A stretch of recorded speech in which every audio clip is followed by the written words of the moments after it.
When I was 8 years old, my parents sent me to stay with my grandmother for a few weeks. She lived in a small cottage on the outskirts of a little village. It was a boring little village, and there were no other children my age.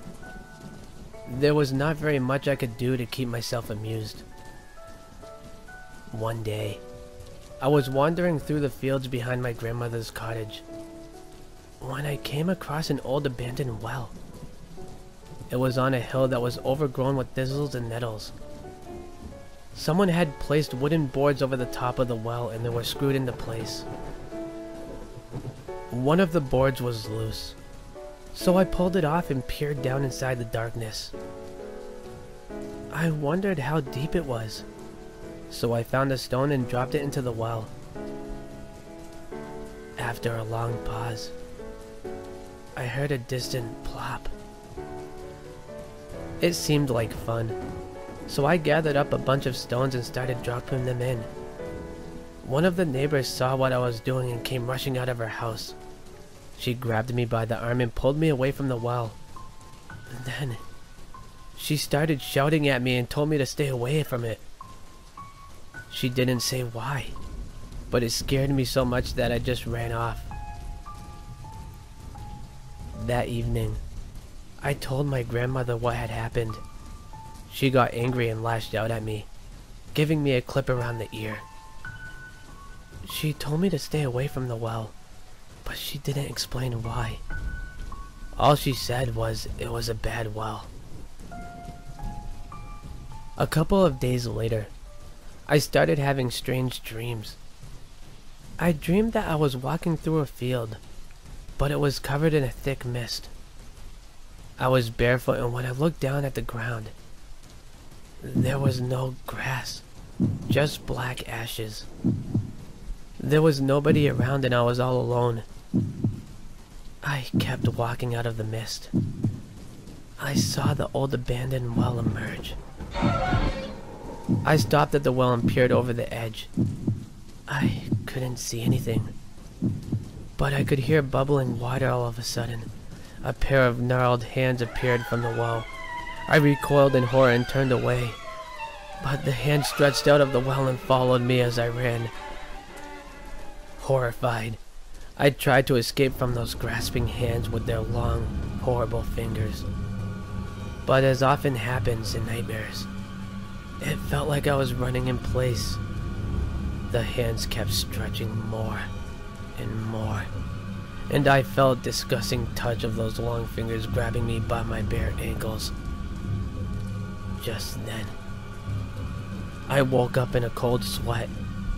Even after I was awake, I could still feel the sensation of those wretched hands gripping me by my ankles. Terrified and speechless, I just sat there for a few moments, trying to catch my breath. Outside, it was raining and I could hear the raindrops pounding against my window. When I looked up at the window, I was shocked by what I saw. On the white glass were two long prints, as if made by a huge hand with enormous fingers. For the next few days, I was afraid to leave the house. But after a week had passed without any more bad dreams, I finally relaxed. I even worked up enough courage to go back to the old abandoned well. I pulled off the board and looked down into it. Far below, in almost complete darkness, I could make out the black water at the bottom. All of a sudden, I saw something moving in the water. It was some sort of black shape. Terrified, I jumped back from the edge and ran all the way back to the cottage. When I got there, I told my grandmother what I had seen. She flew into a panic and hurried from house to house, telling all of the neighbors.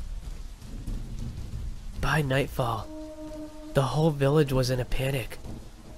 Everyone blamed me for playing around at the well, but nobody told me why. Every house had a crucifix hanging above the front door. The neighbors shut themselves in their houses. They locked their doors, closed the shutters on their windows, and kept their lights on all night. My grandmother placed a crucifix above her door too, and we spent the night sleeping on the kitchen floor, with the front door locked, the windows shuttered and the lights on. All the lights on. The next morning, my parents arrived to collect me. My grandmother took them into the kitchen to talk to them, and I was told to wait in the car.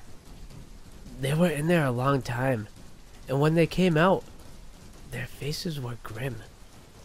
Without a word, they got into the car and we drove back to the city. It wasn't until years later that I learned what my grandmother had told them. She said that, many years ago, there had been a woman who lived in the village. Her cottage had been on the other side of the hill. She was extremely jealous and she was convinced that her husband had been cheating on her. One day, while he was at work, she decided to take her revenge. She took their children and one by one, she marched them up to the well and chopped off their heads with an axe. Then, she tossed their remains down into the well. She waited until her husband arrived home from work, and when his back was turned, she attacked him with the axe. After she had chopped him into little pieces, she set the house on fire. Then, she went back up to the well and jumped in, drowning herself. For years afterwards, people would disappear from the village and no one would ever know what happened to them. My own grandfather had disappeared one night when he was out for a walk, and he was never seen again. The villagers believed it had something to do with the well, so they boarded it up and stayed away from it. Sometimes, I still dream about those horrible stretching hands. At night, I'm still afraid to leave my feet out from under the blanket in case I feel those cold fingers around my ankles. And whenever it rains, I still look at the window and expect to see, outlined by the drops of water on the window, the prints of those huge hands.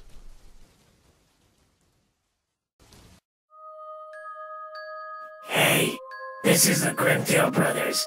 Make sure you like and subscribe for more.